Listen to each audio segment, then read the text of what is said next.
Probably because of no change in our pocket. How would you do that? How would you do that? You penalize the corporations. If they cannot, if they do not run their checks on their employees and do what they need to do to make sure they have legal workers, then the corporation has to take the fall. And we do not give them licenses, we do not give them free medical.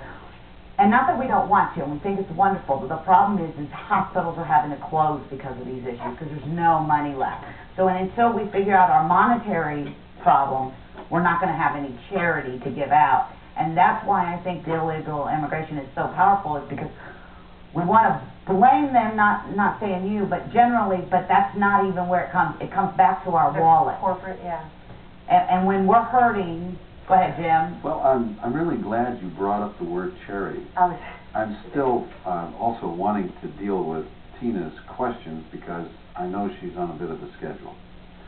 And I think perhaps to help answer her questions about why would I really support Ron Paul, it really is a very interesting discussion concerning charity. Because charity is basically something which is extended by an individual. And what we have done is actually replaced human charity in our society with equal things coming through government. In other words, we'll take the wealth from one and give it to another in one form or another. Socialist country. That term has been used quite correctly to describe that situation. All right, and what that does is, of course, do a huge amount of damage to individual initiative and to the sense of industry and worthwhileness. And it undermines the very fabric that makes for strong individuals.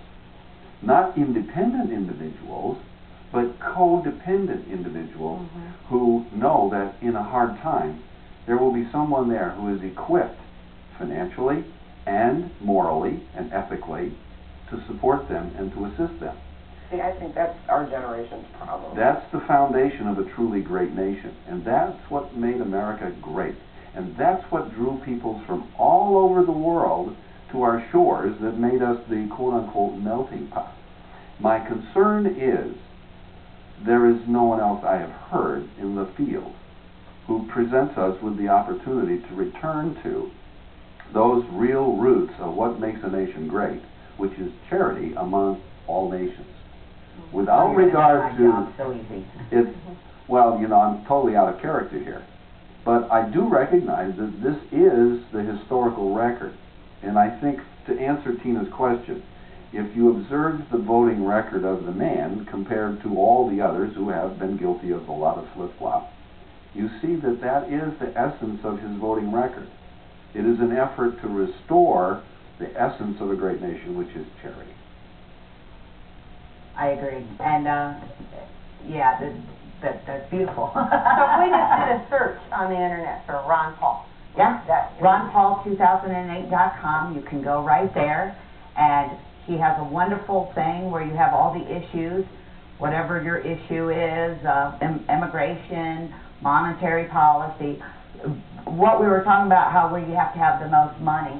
I just think it's amazing that we can't have the smartest guy. Yeah.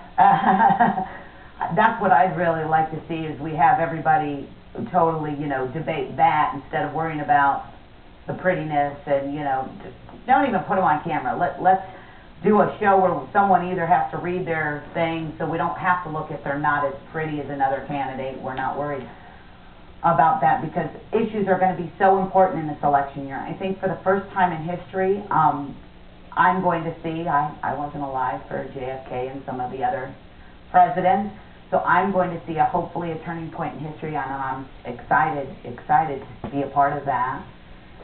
And I'm really glad that Ron Paul has decided to run for president, and I definitely hope that I can get all of you guys, and I'd love to talk any issues, so I'm going to have you guys start thinking of some issues. I will be biased, of course. I will try to present you with arguments on the other side, or if anybody else has any arguments, they can send me, or why their candidate is good. Once again, it's stupidpolitics@yahoo.com.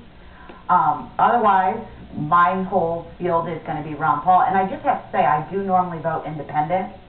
So I'm joining the Republicans this year and voting for what I like to compare to the Founding Fathers. Very excited about this. Is there anything else I can answer for you, Tina, that would... Well, actually, I did want to let you know that after our first show, I went home and got on ronpaul2008.com was the website. Now, Wonderful.